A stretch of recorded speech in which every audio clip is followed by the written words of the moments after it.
चलो भैया, तो सेक्शन बी इस चैप्टर का जो है, सेक्शन बी और सी हमें पढ़ना है। ठीक है, सेक्शन बी में है natural damped and forced vibrations resonance, और सेक्शन सी में जो है इसमें characteristics of sound and their subjective and objective nature है। ठीक है, तो दोनों ही सिलेबस में है, दोनों ही पढ़ने हैं। चलिए सबसे पहले जल्दी से हेडिंग डाल दीजिए natural vibration. Natural vibration heading डालिए। नेचुरल वाइब्रेशन का मतलब एक चीज, जैसा कि नाम क्लियरिटी के साथ कह रहा है कि नेचुरल वाइब्रेशन मतलब हर चीज की अपनी एक नेचुरल फ्रीक्वेंसी होती है। जैसे मान लीजिए आप ही आप बोलते हैं, बातचीत करते हैं, तो आपकी आवाज की एक नेचुरल फ्रीक्वेंसी है, सुनने वाला पहचान जाएगा आपके बोलने के टोन से, है ना।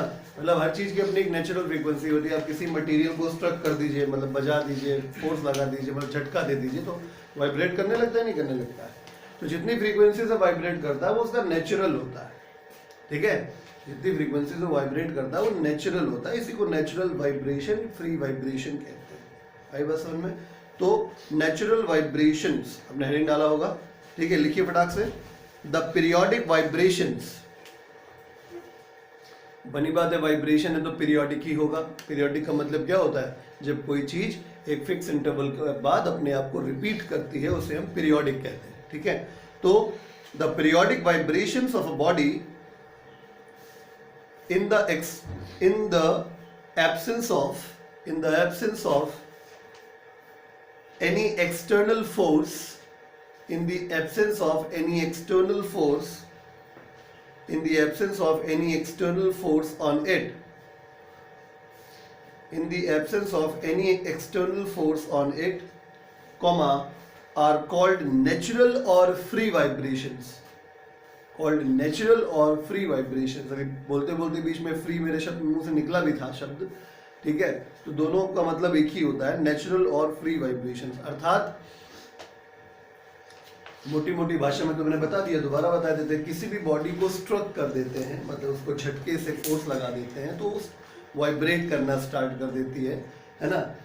तो जिस फ्रीक्वेंसी से वो वाइब्रेट करती है, जिस प्रकार की वो वाइब्रेशंस होते हैं, उसे हम नेचुरल वाइब्रेशन कहते हैं या फ्री वाइब्रेशन कहते हैं। सवाल ये है कि नेचुरल वाइब्रेशन और फ्री वाइब्रेशन कब समझ में आएंगे हमको, क्योंकि नहीं समझ में आ सकते। हमारा एटमॉस्फेयर जो है उसमें लगातार कुछ ऐसी चीज़ें हैं जो हमेशा नेचुरली किसी चीज़ को कंटिन्यूसली होने नहीं देती। जैसे हवा है, अब कोई चीज़ वाइब्रेट कर रही तो एयर के मॉलिक्यूल्स जो है लगातार उससे टकराएंगे। जब टकराती है कोई चीज़ तो बनी बात है एनर्जी का लॉस होगा उसका, तो वाइब्रेशन थोड़ी देर बाद आप देखते हो अपनी रियल लाइफ में वाइब्रेशन खत्म हो जाता है ना। वाइब्रेट होता रहता है, धीरे होता है, अल्टीमेटली वो वैनिश हो जाता है, खत्म हो जाता है। इसको कहते हैं डैम्प्ड वाइब्रेशन, वो भी आगे पढ़ेंगे। तो फ्री वाइब्रेशन या नेचुरल वाइब्रेशन कब होता है? जब वो वैक्यूम में कराया जाए। ठीक है, यानी एक ऐसे एटमॉस्फेयर में कराया जाए जहां किसी प्रकार का ऐसा फोर्स ना लगे बॉडी के ऊपर कि उसकी एनर्जी खत्म हो जाए। ठीक है, तो इसको अगर हम ड्रॉ करें तो ऐसे ड्रॉ कर सकते हैं। ये डिस्प्लेसमेंट एक्सिस है पार्टिकल की, इसको आप डिस्प्लेसमेंट से शो करेंगे। ठीक है, डिस्प्लेसमेंट को नॉर्मली y से रिप्रेजेंट किया जाता है, तो उसके बाद इसको आप टाइम से रिप्रेजेंट करेंगे। टाइम को नॉर्मली t से रिप्रेजेंट किया जाता है। और अगर नेचुरल वाइब्रेशन हो रहा है यानी फ्री वाइब्रेशन हो रहा है, अर्थात एक ऐसे एटमॉस्फेयर में काम हो रहा है, डेफिनेशन में लिखा हुआ है मैंने कहा, in the absence of any external force, किसी प्रकार से फोर्स बाहर से ना लगे। ठीक है, ऐसी अवस्था में जो वाइब्रेशन होता है that is called free vibration. ठीक है, तो हमें ना ऐसा फोर्स लगवाना है जिससे कुछ फ्रीक्वेंसी में पॉजिटिव फर्क पड़े ना निगेटिव फर्क पड़े, यानी कुल मिला के किसी प्रकार का फोर्स नहीं लगना है। ठीक है, तो ऐसे में ये वाइब्रेशन कैसे होता है? ऐसे। तो ये वाइब्रेशंस लगातार कांस्टेंट एम्पलीट्यूड वाले वाइब्रेशन लगातार होते ही चले जाएंगे। क्यों होते चले जाएंगे? क्योंकि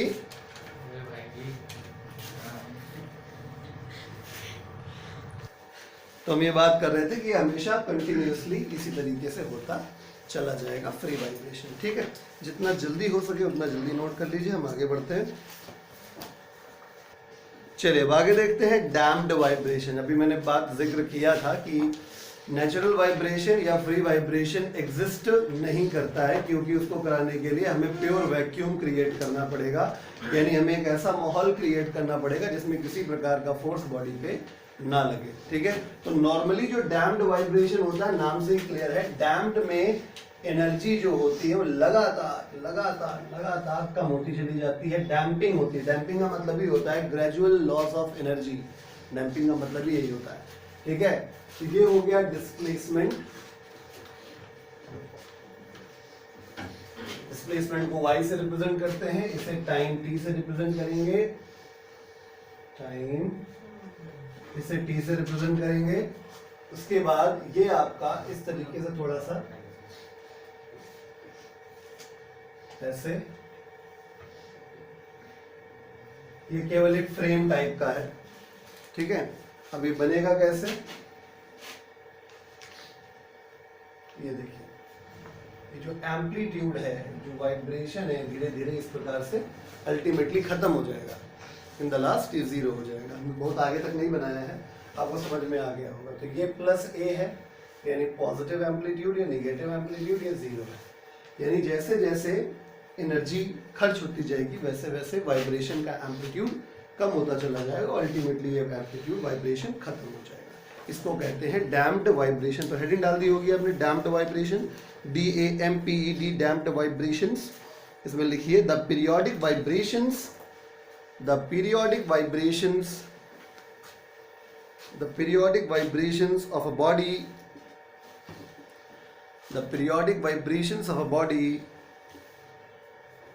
of decreasing amplitude, the periodic vibrations of a body, vibration हमेशा periodic ही होता है, तो periodic लगा लीजिएगा हमेशा ही। the periodic vibrations of a body of decreasing amplitude in presence of a resistive force। किसी किसी बुक में डैम्पिंग फोर्स भी लिखा होता है, लेकिन हम सजेस्ट नहीं करते कि आप डैम्पिंग फोर्स लिखें, क्योंकि एक काउंसिल का एक तरीका है, काउंसिल हो या बोर्ड हो, आप कोई भी अगर डेफिनेशन लिख रहे हैं तो डेफिनेशन वाला ही वर्ड आप डेफिनेशन के अंदर यूज नहीं कर सकते। ठीक है, तो डैम्पिंग फोर्स, भले ही आपने फोर्स शब्द लगाया लेकिन आप डैम्पिंग फोर्स शब्द यूज नहीं कर सकते। ठीक है, इसीलिए रेजिस्टिव फोर्स लिखा हुआ है। फिर से रिपीट करता हूं, तो periodic vibrations of a body of decreasing amplitude in presence of a resistive force are called damped vibrations.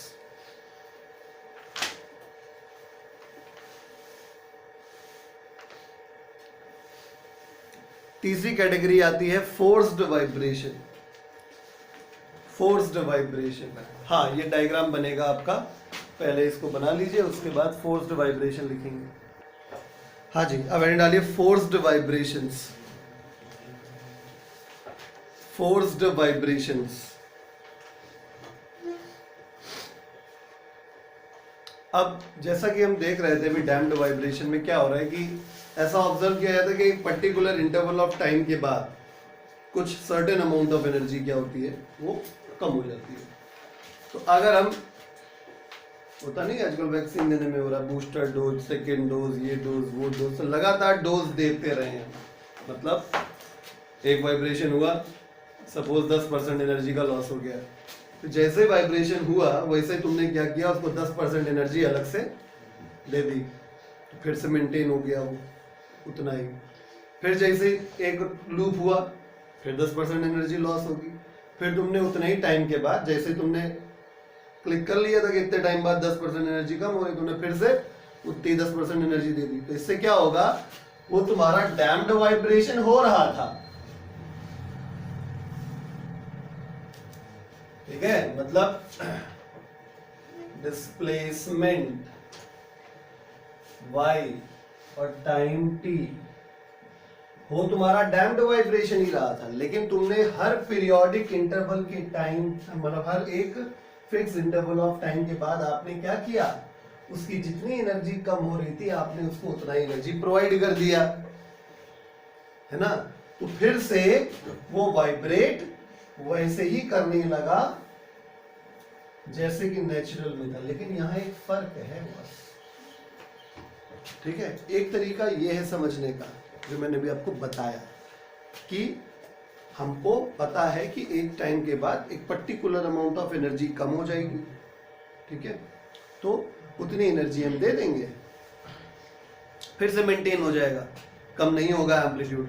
ठीक है, दूसरा तरीका ये है कि भैया हमने एक रस्सी पकड़ी, ठीक है, हम एक्सटर्नल फोर्स हैं, ठीक है, रस्सी का दूसरा एंड दीवार से बंधा हुआ है, हम ऐसे ऐसे उसको हिला रहे हैं, तो रस्सी की इच्छा क्या है उससे कोई मतलब नहीं है, रस्सी की क्या फ्रीक्वेंसी है, क्या नेचुरल फ्रीक्वेंसी से कोई मतलब नहीं, रस्सी को वाइब्रेट होना पड़ रहा है मेरे हिसाब से। ठीक है, तो आपको जो पढ़ना है वो ये वाला है एक्चुअली। आई बस समझ में क्लियर?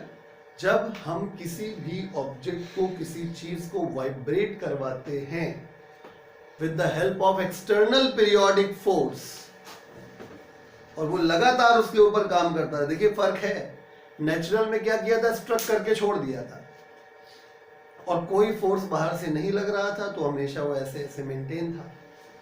डैम्ड में क्या हुआ, स्ट्रक करके छोड़ दिया, समझिए, फोर्स स्ट्रक करके छोड़ दिया, लगा के छोड़ दिया, तो डैम्ड मतलब डिसिपेटिंग फोर्सेस होने की वजह से एम्पलीट्यूड कम होता चला है। अब यहां मैं क्या बात कर रहा हूं कि हम लगातार फोर्स लगा रहे हैं कंटिन्यूअसली, बॉडी जो है एक मोटर टाइप की चीज है, मान लीजिए मोटर में रस्सी बंधी हुई है, दूसरा एंड दीवार पे रस्सी का बंधा हुआ है, मोटर ऐसे ऐसे ऐसे ऐसे कर रही है, तो इस तरीके से वेव हमेशा बनती रहेगी। मतलब अब रस्सी की मजबूरी है कि उसको मोटर के फ्रीक्वेंसी से क्या करना है, वाइब्रेट करना है, इसको कहेंगे हम लोग फोर्स्ड वाइब्रेशन। तो डायग्राम भले ही हमने नेचुरल वाले का और फोर्स्ड वाले का सेम बनाया है, लेकिन दोनों बातों में जमीन आसमान का फर्क है।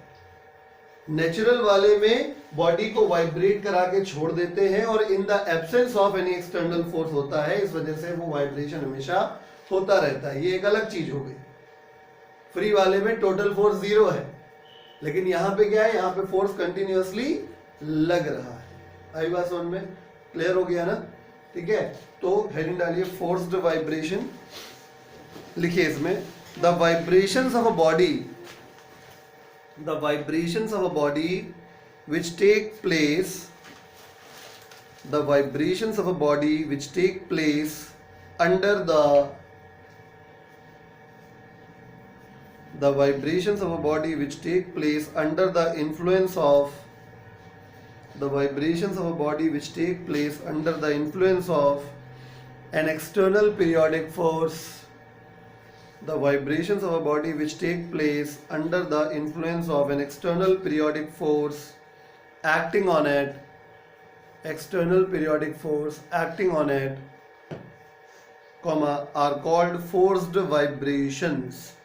हेडिंग में भी आपने वाइब्रेशंस ही लिखा होगा, क्योंकि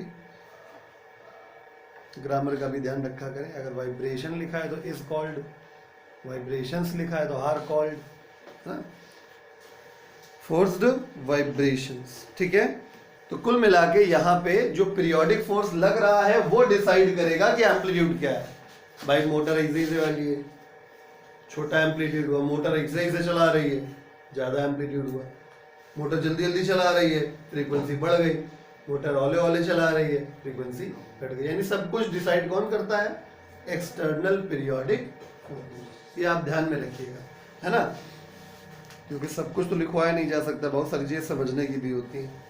ठीक है, डिफरेंस आता है लिखने को, मैं सजेस्ट करता हूं कि आप लोग डिफरेंस स्वयं बुक से लिख लीजिएगा, मैं केवल पढ़ के सुना देता हूं फटाक से, ताकि वीडियो जो बन रहा है इसमें रिकॉर्ड भी हो जाए।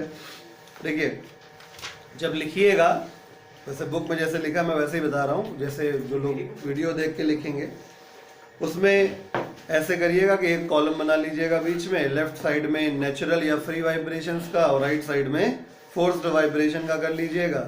पहला पॉइंट जो है नेचुरल या फ्री वाइब्रेशन में क्या है, the vibrations of a body in absence of any resistive force और external force are called natural vibrations. ठीक है, मतलब डेफिनेशन ही पहला डिफरेंस हो जाती है। और फोर्स्ड वाले में पहला पॉइंट क्या बनेगा, the vibrations of a body in a medium in presence of external periodic force are called forced vibration. ये पहला दोनों का पॉइंट हो गया। फिर से आते हैं नेचुरल वाले में, दूसरा पॉइंट, ठीक है, लिखा है the frequency of vibration depend on the shape and size of the body, यानी नेचुरली बॉडी की फ्रीक्वेंसी क्या होगी वो डिपेंड करता है उसके शेप और साइज के ऊपर। फोर्स्ड वाले में सेकंड पॉइंट में क्या आ जाएगा, frequency of vibration is equal to the frequency of applied force, जो मैं अभी बता रहा था कि जिस फ्रीक्वेंसी से बाहर से हम रस्सी को शेक कर रहे होंगे वही फ्रीक्वेंसी रस्सी की होगी। ठीक है, तीसरे पॉइंट पे आ जाते हैं, किसमें, नेचुरल वाले में, the frequency of vibration remains constant. ठीक है, frequency of vibration remains constant, की फ्रीक्वेंसी फिक्स रहती है। ठीक है, तीसरा पॉइंट फोर्स्ड वाले में क्या है, the frequency of vibration changes with the in the frequency of the applied force, यानी अगर अप्लाइड फोर्स पहले जल्दी जल्दी वाइब्रेट करा फिर अचानक धीरे हो जाए, फिर जल्दी जल्दी वाइब्रेट करा फिर अचानक धीरे, तो कुल मिला के वो डिपेंडेंट हो गया एक प्रकार से। ठीक है, अब उसको मानना है बात, अपना खुद का उसका कुछ नहीं है। ठीक है, फोर्स्ड फिर क्यों पढ़ा रहे हैं, क्योंकि उसकी जरूरत है, क्योंकि फोर्स्ड ही फंडामेंटल है किसका, रेजोनेंस का, जो कि बहुत इंपॉर्टेंट है। ठीक है, तो अभी हम लोग मेन इंपॉर्टेंट चीज पे पहुंच ही नहीं पाएंगे। रेजोनेंस का एक सवाल आना तय है, ये बात सभी को पता होनी चाहिए। खैर, फोर्थ पॉइंट पे आते हैं, नेचुरल वाइब्रेशन में लिखा है the amplitude of vibration remains constant with time in the absence of surrounding medium. Amplitude constant रहता है और इसमें एम्पलीट्यूड वाली वही बात होगी कि एक्सटर्नल पीरियोडिक फोर्स पे डिपेंड करेगा। अगर एम्पलीट्यूड बढ़ा तो बढ़ा, एम्पलीट्यूड घटा तो घटा। ठीक है, ठीक है, फिर दोनों पॉइंट बोल देते हैं। फोर्थ पॉइंट जो है नेचुरल वाले में वो है the amplitude of vibration remains constant with time, bracket में है, इन absence of surrounding medium, bracket close. Fourth point इसमें आ जाइए, फोर्स्ड वाइब्रेशन में, इसमें लिखा है the amplitude of vibration depends on the frequency of applied force. ठीक है, ओके, तो पॉज कर करके जो लोग वीडियो से बनाएंगे वो देख लेंगे। चलिए, तो अब हेडिंग डाल दीजिए आप सीधा सीधा, है ना। कुछ लोग डायरेक्ट इसी से बात लिखना चालू कर देंगे, हेडिंग डाल देंगे, है ना, उनको जरूरत नहीं है डिफरेंस लिखने की, है ना, कोई बात नहीं, तो ये वही जो राम रचि रखा। चलिए, रेजोनेंस हेडिंग डाल दीजिए प्लीज। और कछु लोग दिमाग पे पैदल होते, देवी जी जगह छोड़ दो, तुमने कमेंट नहीं सुना हमारा, बुक से, तुम बुक से पढ़ोगी, लिखोगी कुछ है नहीं, कैसे याद हो जाएगा। एक बार का लिखा हुआ 10 बार के पढ़े हुए के बराबर है, ऐसा हमारे गुरुजी कहते थे, और बात भी सही भी है। जो लोग अपने आप को बहुत बड़ा विवेकानंद मानते हो, ठीक है, वो जरा हमको एक बार आके कुछ चीजें प्रिपेयर करके दिखा दे, एक बार पढ़ के, तो हम जानते हैं। खैर कोई बात नहीं, समय हम नहीं बर्बाद करना चाहते। रेजोनेंस, ठीक है, resonance called a special case of forced vibration, यानी रेजोनेंस एक प्रकार से special case of forced vibration ही होता है। ठीक है, resonance called a special case of forced vibration. तो क्या होता है, गौर से सुनिए। एक हम एग्जाम्पल के माध्यम से बताएंगे। ये एग्जाम्पल कई बार बोर्ड एग्जाम में, मतलब काउंसिल का एग्जाम, बोर्ड का एग्जाम में पूछा गया कि देखिएगा, हम कल इसको डिस्कस भी कर रहे थे कहीं पर, ये x है और ये y है। यहाँ पे हम 4 पेंडुलम बना रहे हैं, एक पेंडुलम A है और एक पेंडुलम C है। A और C की लंबाइयां बराबर हैं, ठीक है। B वाला पेंडुलम थोड़ा सा छोटा है और D वाला कंपैरेटिवली ज्यादा लेंथ का है। और ये जो स्ट्रिंग है जिससे सारे के सारे बंधे हैं, ये रबर स्ट्रिंग है, ये रबर स्ट्रिंग है, समझ रहे हैं?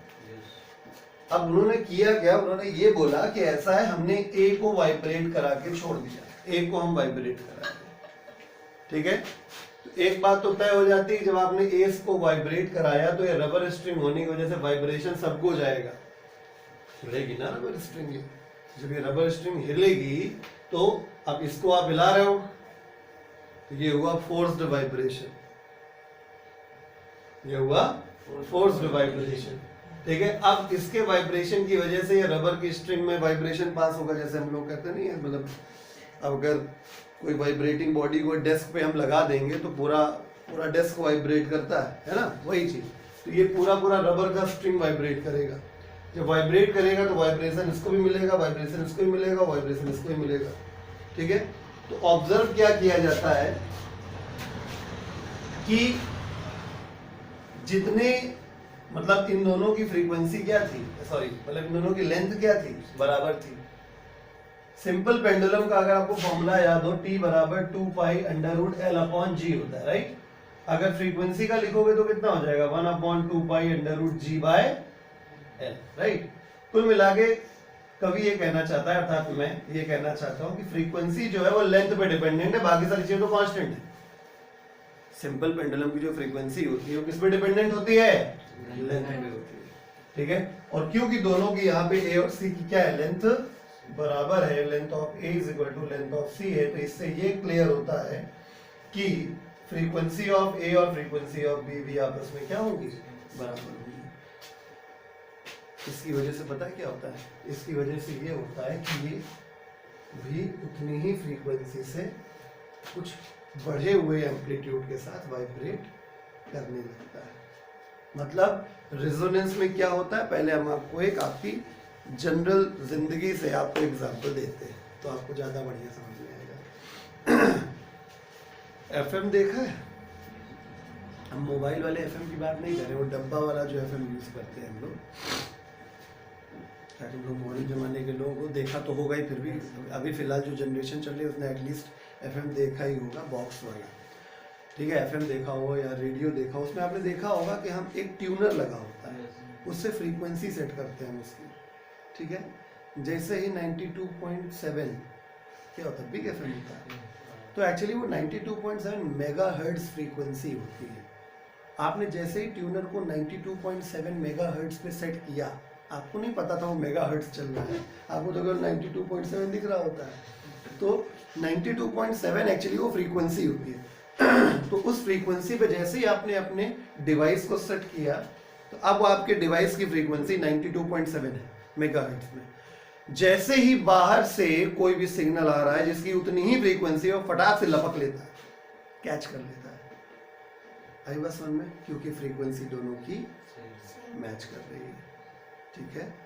तो रिजोनेंस की ये पहली कंडीशन होती है। उससे होता क्या है, जब रिजोनेंस होता है तो जो भी आवाज है उसकी लाउडनेस बढ़ जाती है। आपने नोटिस किया होगा कि जब थोड़ी बहुत अगल बगल तो हल्का फुल्का साउंड आता है, लेकिन उतनी तेज आवाज नहीं आती जितनी एग्जैक्ट जब मैच करती जब आती है। नोटिस किया आपने? क्लियर? तो रिजोनेंस यही है कि जब, अब आपको एक और समझ में आ गई नहीं बात, मतलब ये है कि रेजोनेंस होने के लिए पहली चीज क्या है, एक चीज जो वाइब्रेट नहीं हो रही है उसकी नेचुरल फ्रीक्वेंसी और एक चीज जो वाइब्रेट हो रही है उसकी फ्रीक्वेंसी आपस में बराबर हो जानी चाहिए। सिग्नल ऑलरेडी वाइब्रेट होके आ रहा था, आपका जो एफएम था वो वाइब्रेट नहीं, लेकिन उसकी नेचुरल फ्रीक्वेंसी आपने उतनी बना दी थी। जैसे ही दोनों संपर्क में आए, क्या होने लगा, रेजोनेंस होने लगा, ठीक है। रेजोनेंस होने से क्या होता है, आवाज की या वाइब्रेशंस का एम्पलीट्यूड जो है वो बढ़ जाता है, ठीक है।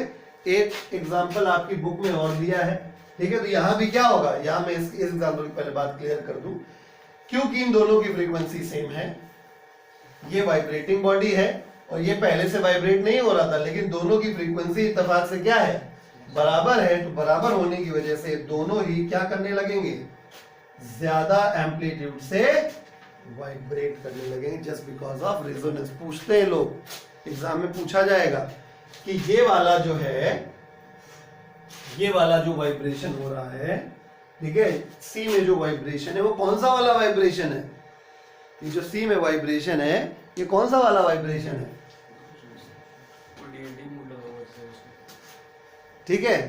तो इसको बोला जाएगा कि ये रेजोनेंट वाइब्रेशन है, ठीक है। और बी और सी में कौन सा वाला है, ये फोर्स्ड वाला है, क्योंकि जबरदस्ती ये इसको क्या कर रहा है, वाइब्रेट करवा रहा है, ठीक है। लेकिन इसका वाइब्रेशन जो होगा वो इसका जो एक्चुअल वाइब्रेशन था उससे भी कम होगा। ये पूछा गया सवाल है, इसलिए मैं ज्यादा डिस्कस कर रहा हूँ, बात समझ में आ गई। तो पहला सवाल जो पूछा जाता है वो ये होता है कि बताओ इसमें जो सी में जो वाइब्रेशन हो रहा है वो कौन सा वाइब्रेशन होगा, ठीक है, क्या कारण है उसके पीछे। तो इसका वाइब्रेशन रिजोनेंट वाइब्रेशन कहलाएगा और इसके पीछे कारण रिजोनेंस ही है। या आप ये कह देंगे कि क्योंकि दोनों की लेंथ सेम है इस वजह से दोनों की फ्रीक्वेंसी सेम है, इस वजह से रिजोनेंस हो गया है। ठीक है, फिर बी और सी के वाइब्रेशंस कौन से हैं? फोर्स्ड वाइब्रेशन है, क्योंकि इनको वाइब्रेट करवाने वाला पीरियोडिक फोर्स ये है, इसकी वजह से वाइब्रेशन हो रहा है, तो इसे फोर्स्ड वाइब्रेशन कहते हैं। ठीक है, अब हम आपको एक और स्क्रब नहीं करेंगे, इसको आपको नोट भी करना है। एक आपकी बुक में दिया हुआ है एग्जाम्पल, क्या दिया है? एक ये लकड़ी का साउंड बॉक्स है और इसमें एक ट्यूनिंग फॉर्क लगा हुआ है। ट्यूनिंग फॉर्क की अपनी फिक्स फ्रीक्वेंसी होती है, अगर आपको पता हो तो ठीक, नहीं पता है तो मैं लिख देता हूं एग्जांपल के तौर पे। नॉर्मली ट्यूनिंग फॉर्क जो होते हैं वो 512 हर्ट्ज वाले होते हैं। ठीक है, और ये जो साउंड बॉक्स है इसके सामने मुंह करके एक और साउंड बॉक्स हमने लगाया है। मतलब साउंड बॉक्स मतलब कोई भी बॉक्स जिसमें हवा हो, ठीक है, आवाज क्रिएट करे, भन्न भुन्न कोई भी आवाज, ठीक है, वो साउंड बॉक्स होता है। ठीक है, जैसे गिटार, सितार। ठीक है, अब बहुत लोग कंफ्यूजन होता है। एक और क्वेश्चन याद आया बोर्ड एग्जाम का कि गिटार, सितार जो स्ट्रिंज इंस्ट्रूमेंट्स होते हैं, स्ट्रिंज इंस्ट्रूमेंट्स, ठीक है, 100% रीजनिंग का भी एक क्वेश्चन आएगा। ठीक है, वो नहीं पढ़ के जाओगे तो आज जेल हो जाएगा। ठीक है, ये बात अभी इसमें बहुत सारी चीजें हैं लिखी हुई बुक में जो आपको पढ़नी पड़ेंगी ही पड़ेंगी। ठीक है, बहुत सारे रीजनिंग बेस्ड क्वेश्चन आते हैं, मैं जितने याद है बताता जा रहा हूँ। ठीक है, स्ट्रिंग्ड इंस्ट्रूमेंट जो होते हैं, सितार, गिटार, वायलिन, उनमें आपने देखा होगा साउंड बॉक्स होता है, एक बॉक्स लगा होता है हॉलो, इसमें कुछ नहीं होता है, केवल हॉलो बॉक्स लगा होता है। ठीक है, उसका क्या काम है? नॉर्मली लोग ये कहते हैं, उसका जवाब ये देते हैं कि उसमें रिजोनेंस होता है और रिजोनेंस होने की वजह से आवाज तेज हो जाती है। ठीक है, निहायत मूर्खता भरा सा जवाब है। ठीक है, ऐसा कुछ नहीं है। ठीक है, उसमें एयर जब भर जाती है, एयर भरने के लिए कहीं बाहर से एयर भरनी नहीं पड़ती है, जो पाइप लगा भरा जाएगा, एयर ऑटोमेटिकली आ जाती है। ठीक है, तो एयर का उससे कोई मतलब, जो एयर आने से क्या होता है, मॉलिक्यूल्स जो ज्यादा कलेक्ट हो जाते हैं वहां पर। ऐसे क्या है, एयर खुली हवा है, हवा चल रही है, इधर उधर एयर मॉलिक्यूल शिफ्ट हो रहे हैं। ठीक है, तो उससे कोई फर्क नहीं पड़ता आवाज की लाउडनेस पे। लेकिन जब आप एक बॉक्स टाइप बना देते तो हवा वहां पे लगभग ट्रैप हो जाती है। जब वहां हवा ट्रैप हो जाती है, जैसे ही आप तार को स्ट्राइक करते हैं तो जो मॉलिक्यूल्स होते हैं, ठीक है, वो जो उसके अंदर, जो उस बॉक्स के अंदर भरे हुए हैं, वो सारे मॉलिक्यूल एक दूसरे से वाइब्रेशन की वजह से एक दूसरे से टकराने लगते हैं। तो वो भी एक प्रकार से वाइब्रेशन को क्या करते हैं, सपोर्ट करते हैं। लेकिन एग्जैक्टली रिजोनेंस होता है ये नहीं कहा जा सकता। तो कौन सा हुआ ये फोर्स्ड वाइब्रेशन हुआ। जवाब है फोर्स्ड वाइब्रेशन की वजह से, क्योंकि हम जबरदस्ती उन एयर मॉलिक्यूल्स को क्या कर रहे हैं, वाइब्रेट करवा रहे हैं। ठीक है, अब रिजोनेंस होगा या नहीं होगा उसके लिए कंडीशन होती है क्या, फ्रीक्वेंसी बराबर होनी चाहिए। ठीक, लेकिन क्या गारंटी की जो एयर अंदर फंसी हुई है उसकी फ्रीक्वेंसी हमारे वाइब्रेशन वाली फ्रीक्वेंसी से मैच करेगी। आई बात समझ में? तो हेडिंग डाल दीजिए, रेजोनेंस कॉलम के अंदर अ स्पेशल केस। हाँ, हम इसकी बात कर रहे थे, इसको भी देख ही लेते हैं, लगा फिर एक साथ लिखते हैं। मान लीजिए कि मैंने इस ट्यूनिंग फॉर्क पे एक कोई डिवाइस लगा रखी है जो कि एक मोटर से कनेक्टेड है। बात बहुत ध्यान समझिएगा। ठीक है, ये ट्यूनिंग फॉर्क है, उसका एक प्रॉन्ग मैंने स्प्रिंग से कनेक्ट करके एक मोटर से कनेक्ट किया। मोटर क्या कर रही है, मोटर 512 हर्ट्ज से, मोटर 512 हर्ट्ज से इस ट्यूनिंग फॉर्क को क्या कर रही है, हिला रही है। ठीक है, तो जब ये 512 हर्ट्ज से मोटर इसको हिलाएगी, इसके प्रॉन्ग्स को, तो बनी बात है इसके वाइब्रेशन की वजह से इसके अंदर जो एयर है उसमें भी क्या होंगे, वाइब्रेशंस होंगे। और ये वाइब्रेशन बनी बात है, वाइब्रेशन मतलब वेव, वेव हमेशा, वाइब्रेशन मतलब डिस्टर्बेंस इज वेव, और वेव हमेशा आगे बढ़ती है। ठीक है, तो वेव आगे बढ़ी तो ये सामने पड़ गया ये वाला साउंड बॉक्स, यानी वाइब्रेशन उतनी ही फ्रीक्वेंसी का से एयर भी वाइब्रेट कर रही थी और ये वाइब्रेट होते होते यहां आ गई। ठीक है, और इत्तेफाक से इसकी भी फ्रीक्वेंसी उतनी ही है, तो ये भी क्या करने लगेगा, वाइब्रेट, क्योंकि ये भी पहले है ना। क्लियर? तो हुआ क्या, जब पीरियोडिक फोर्स की फ्रीक्वेंसी साथ वाली बॉडी की नेचुरल फ्रीक्वेंसी, मतलब ये क्या है, this is frequency of periodic force.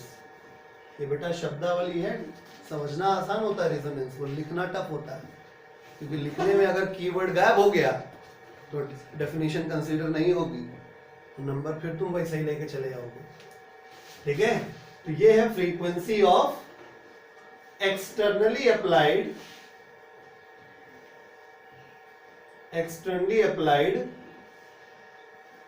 Periodic force. तो जब frequency of externally applied periodic force, और ये कौन सी फ्रीक्वेंसी है, this is natural frequency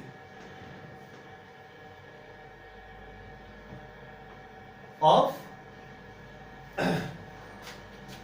periodic force on first body, आप ऐसे कह सकते हैं फर्स्ट बॉडी, और natural frequency of second body.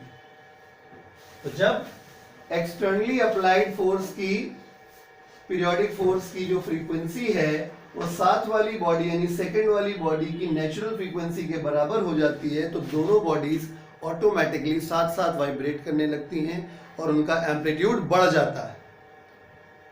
तो इन बढ़े हुए एम्पलीट्यूड्स वाले वाइब्रेशंस को हम लोग रेजोनेंट वाइब्रेशंस कहते हैं, फिनोमेना को रेजोनेंस कहते हैं। और अगर साउंड पे इफेक्ट की बात करें, अभी तो हमने ट्यूनिंग फॉर्क की बात करी, अगर हम साउंड के इफेक्ट की बात करें तो साउंड लाउडर हो जाएगा, क्योंकि लाउडनेस का सीधा संबंध एम्पलीट्यूड से होता है। लाउडनेस का सीधा संबंध एम्पलीट्यूड से, जितना ज्यादा एम्पलीट्यूड होगा, अभी हम पढ़ाएंगे आपको, ठीक है, अगर समय बचता है तो, ठीक है। लाउडनेस एम्पलीट्यूड पे डिपेंड करती है, मतलब अगर एम्पलीट्यूड इतना ही थोड़ा थोड़ा कम लाउड होगा, ज्यादा एम्पलीट्यूड है साउंड ज्यादा लाउड होगा। आई बात समझ में? लिखना शुरू करिए फटाफट, हो गया। Resonance called a special case of forced vibration.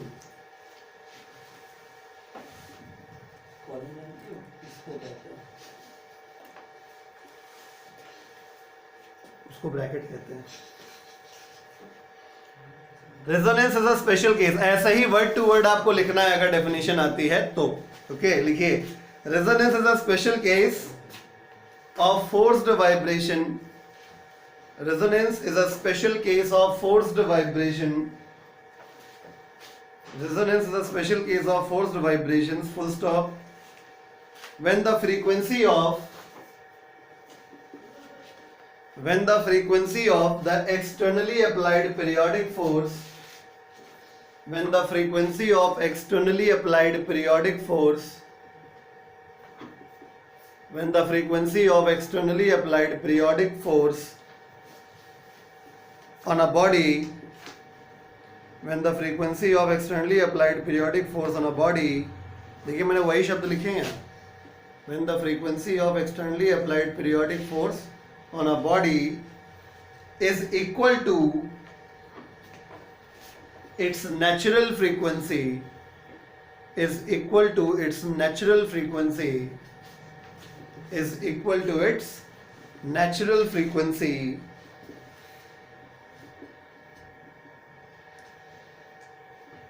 comma, the body readily begins, the body readily begins,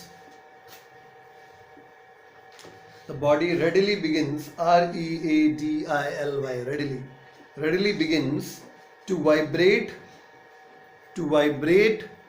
with an increased amplitude, to vibrate with an increased amplitude, to vibrate with an increased amplitude, full stop.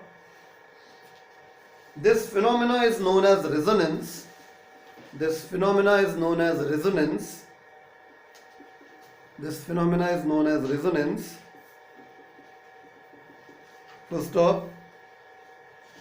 The vibrations of the large amplitude are called, the vibrations of large amplitude are called, the vibrations of large amplitude are called resonant vibrations, are called resonant vibrations. ठीक है, heading डाल दीजिए condition for resonance. बहुत ज़रूरी है, बहुत important definition है resonance की, वेरी इंपॉर्टेंट, मार्क कर लीजिए इच्छा हो तो, ठीक है। कंडीशन फॉर रेजोनेंस, तो क्या कंडीशन है, एक्सटर्नली अप्लाइड पीरियोडिक फोर्स की जो फ्रीक्वेंसी होनी चाहिए वो नेचुरल फ्रीक्वेंसी के बराबर अर्थात मैच करनी चाहिए। लिखिए, resonance occurs only when, resonance occurs only when, resonance occurs only when the applied force causes, resonance occurs only when the applied force causes forced vibration, applied force causes forced vibration in the body, forced vibration in the body, and the frequency of applied force, and the frequency of applied force is exactly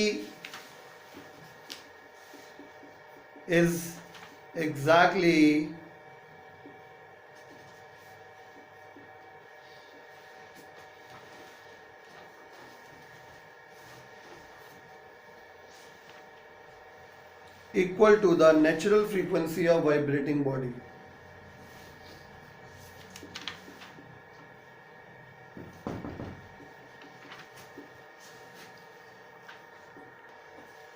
देखिए, बात अगर 10th standard की करी जाए तो जैसा मैंने अभी आपको एग्जांपल दिया ना साउंड बॉक्स वाला, तुम्हारी बुक में तो रेजोनेंस लिख रहे हैं, वो पर्टिकुलर केस मान के चल रहे हैं। अगर हम स्पेसिफिकली 11th-12th स्टैंडर्ड या उससे ऊपर की बात करें जिसमें हम लोग थोड़ा प्रैक्टिकल बात करते हैं, ठीक है, तो उसमें तो हम ये एग्जैक्टली नहीं कह सकते कि हाँ FM वाला एग्जांपल एकदम बेस्ट है, वो रेजोनेंस का केस है, ठीक है। साउंड बॉक्स वाला रेजोनेंस का हो भी सकता है और नहीं भी हो सकता है। मैंने बताया आपको कि हवा कितनी है उस बॉक्स के अंदर, इस पर निर्भर करता है, ठीक है।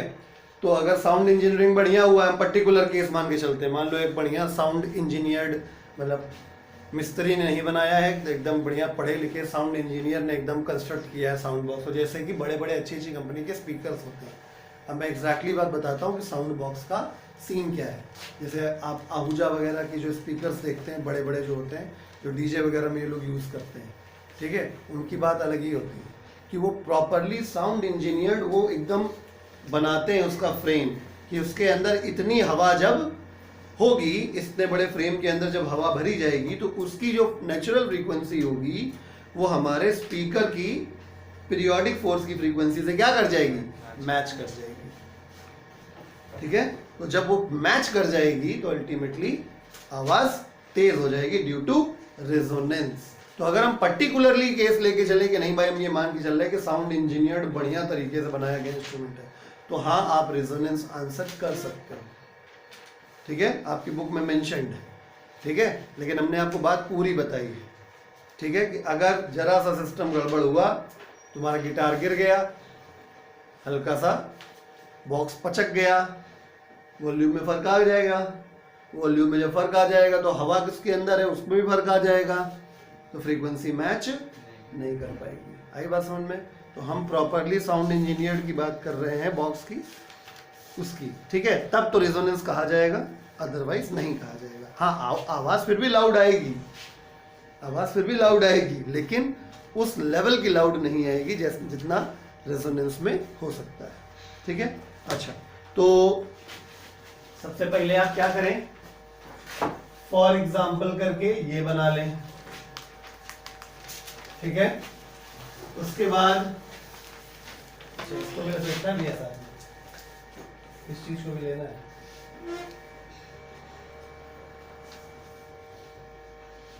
ठीक है। और दूसरा एग्जाम्पल आप ये ले लीजिए, एग्जाम्पल 2, ठीक है।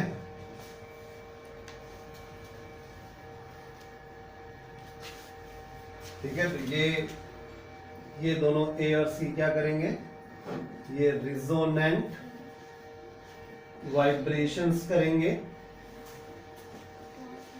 विद लार्ज एम्पलीट्यूड, वैसे अंडरस्टूड है, रिजोनेंट करेंगे तो कोई बात नहीं, ठीक है। और बी और डी वाले किधर लिखूं, इधर लिख देता हूं, बी और डी वाले, ठीक है। बी और डी वाले करेंगे फोर्स्ड वाइब्रेशंस करेंगे with small amplitude, with small amplitude. ये रेजोनेंस के बारे में हमने आपको पूरी जानकारी दी, एक बार जल्दी से रिकॉल कर देते हैं, बाकी लोग छापते रहेंगे। हमने आपको ये बताने का प्रयास किया कि जब हम किसी बॉडी पर एक एक्सटर्नल पीरियोडिक फोर्स लगाएं और वो पीरियोडिक फोर्स बॉडी की जो नेचुरल फ्रीक्वेंसी है उतनी ही फ्रीक्वेंसी से उसे वाइब्रेट कराने की कोशिश करें, तो बॉडी में हमें देखने को ये मिलता है कि बॉडी के जो वाइब्रेशंस के जो एम्पलीट्यूड है वो बढ़ जाते हैं। इस फिनोमेना को हम लोग रेजोनेंस कहते हैं, इन वाइब्रेशंस को रेजोनेंट वाइब्रेशंस कहते हैं। और ये एक पर्टिकुलर केस है, समझ जाइए, रेजोनेंस एक पर्टिकुलर केस है, एक स्पेशल केस है फोर्स्ड वाइब्रेशन का, ठीक है। यानी हर रेजोनेंट वाइब्रेशन फोर्स्ड वाइब्रेशन होता है, लेकिन हर फोर्स्ड वाइब्रेशन रेजोनेंट वाइब्रेशन नहीं होता है, ठीक है, वाइस वर्सा ट्रू नहीं। फिर हमने आपको एग्जाम्पल के माध्यम से बताया कि जैसे मान लीजिए ये एक साउंड बॉक्स है, ये साउंड बॉक्स है, आपस में एक दूसरे के सामने वो करके बैठे, तो ये फ्रीक्वेंसी जो हमारा ट्यूनिंग फॉर्क था वो 512 हर्ट्ज का था, ठीक है। तो आपने जो मोटर लगाई थी वो भी 512 हर्ट्ज से वाइब्रेट करवा रही थी, तो इसमें भी रेजोनेंस हो जाएगा। फिर रेजोनेंस की वजह से ये कनेक्टेड है यहाँ पे, तो एयर के जो मॉलिक्यूल्स है वो भी वाइब्रेट करेंगे उतनी फ्रीक्वेंसी से, फोर्स्ड वाइब्रेशन होगा। फिर ये जो एयर के मॉलिक्यूल्स है वो इस वाले ट्यूनिंग फॉर्क से भी कनेक्टेड है, तो इसको भी वाइब्रेट कराने की कोशिश करेंगे, इत्तेफाक से इसकी भी नेचुरल फ्रीक्वेंसी उतनी है जितनी यहाँ से चली आ रही है तो इसमें भी क्या होगा, वाइब्रेशन शुरू हो जाएगा। और जब वाइब्रेशन शुरू होगा तो एम्पलीट्यूड्स क्या होंगे, बढ़ जाएंगे। जो नेचुरली होते हैं ऐसे बनाइएगा ताकि आपको याद रहे, जो नेचुरली वाइब्रेशंस होते हैं वो उससे ज्यादा वाइब्रेशन होने लगते हैं, उससे बड़े बड़े वाइब्रेशन होने लगते हैं। इस फिनोमेना को हम लोग रेजोनेंस कहते हैं। दूसरा एग्जांपल में हमने ये समझाया कि रबर स्ट्रिंग्स अगर 4 पेंडुलम कनेक्टेड है, ए और सी बराबर लेंथ के हैं, तो फॉर्मूले के अकॉर्डिंग दोनों की फ्रीक्वेंसी भी बराबर होगी। तो जब आप ए को वाइब्रेट करवाओगे तो जब उतनी फ्रीक्वेंसी इसके बराबर वाली फ्रीक्वेंसी से जब पता चलेगा कि ये भी उतने से वाइब्रेट कर रहा है, तो ये भी रेजोनेंस करने लगेगा और दोनों साथ में एम्पलीट्यूड बढ़ा लेंगे अपने अपने। इसको रेजोनेंट वाइब्रेशन कहेंगे। और इनकी फ्रीक्वेंसीज बराबर नहीं है, चाहे कम हो चाहे ज्यादा हो, ठीक है। मतलब ये ज्यादा फ्रीक्वेंसीज वाइब्रेट करेगा, इसकी लेंथ कम है, इसकी लेंथ कम होगी, ज्यादा फ्रीक्वेंसीज वाइब्रेट करेगा, ठीक है। तो ये इसकी फ्रीक्वेंसी ज्यादा है, इसकी फ्रीक्वेंसी कम है, बराबर तो नहीं। तो ऐसी स्थिति में क्या होगा, दोनों के एम्पलीट्यूड रेजोनेंट वालों से क्या हो जाएगा, रेजोनेंट या नेचुरल वाले से भी कम हो जाएगा। इनको forced vibration with small amplitude कहा जाएगा, ठीक है। हम साउंड इंजीनियरिंग वाली बात और रेडियो वाली बात फिर से एक बार दोहरा देते हैं। रेडियो सेट में क्या होता है, रेडियो सेट में, क्योंकि ये सारे पूछे गए सवाल इसलिए दोहरा रहा हूँ। रेडियो सेट में क्या होता है, जब आप अपने रेडियो सेट को एक पर्टिकुलर फ्रीक्वेंसी पे सेट कर देते हो, ठीक है, तो वो हो गई उसकी नेचुरल फ्रीक्वेंसी। और जैसे ही आप बाहर से आने वाला जो सिग्नल है, बाहर से आने वाला जो सिग्नल है वो आपके रेडियो सेट से मैच करता है, तो वाइब्रेशन शुरू हो जाता है, मतलब रेजोनेंस हो जाता है। रेजोनेंस हो जाने की वजह से आपको लाउड साउंड आपको प्रोड्यूस होके मिलता है, ठीक है। और आखिरी में साउंड इंजीनियरिंग वाली बात बता देते हैं कि जो स्ट्रिंग्स इंस्ट्रूमेंट्स होते हैं, अगर वो प्रॉपरली साउंड इंजीनियर्ड हैं, अगर उनको प्रॉपरली इस तरीके से बॉक्स बना के लगाया गया है कि उनके अंदर का वॉल्यूम जो एयर का होगा उसकी नेचुरल फ्रीक्वेंसी और हमारा जो इंस्ट्रूमेंट जितनी फ्रीक्वेंसी क्रिएट करेगा, दोनों की फ्रीक्वेंसी अगर मैच हो जाती है, तो हाँ हम कह सकते हैं कि साउंड बॉक्स इंस्ट्रूमेंट्स में इसीलिए लगाया जाता है क्योंकि वो रेजोनेंस कर पाए और लाउड साउंड प्रोड्यूस कर पाए। आई बात समझ में, ठीक है। तो ये फिनिश हो गया। एक और क्लास रखनी पड़ेगी जब हमको, वैसे 10-15 मिनट का ही टॉपिक है उसका, जब हम लोग सेकंड सी सेक्शन इसका पढ़ेंगे। धन्यवाद।